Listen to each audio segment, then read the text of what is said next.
Hey everyone, welcome to our channel. In today's video, we'll learn how to make video shake in CapCut, add energy to videos with shaking effect, easy CapCut tutorial. So for us to be able to begin, just go ahead and open CapCut and open the project when you want to add a video shake onto a clip. So as you can see, I'm currently onto a project already in here. Let's go ahead and use this clip to add a shaking effect. Simply drag and drop it here onto the timeline just like that.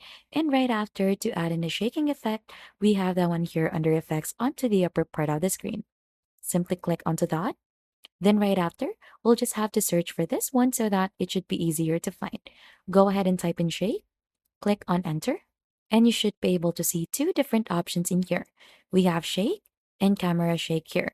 So there are different shakes that are available in here. Feel free to go ahead and check which one is better to use. So I have this one, the camera shake. I think this one is better since it's not very shaky, unlike this one that it is very, very shaky for a clip. Let's simply drag and drop it here onto the upper part of the clip. So by dropping it just like that, it should go ahead and add this onto our clip that we have in here. So if you do a preview, this is now how the video should look like.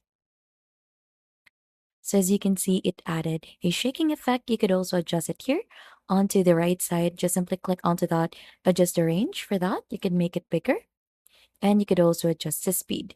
Let's slow that one down. And if you click or do a preview again, this is now how the video should look like. So let's go ahead and adjust the range as well.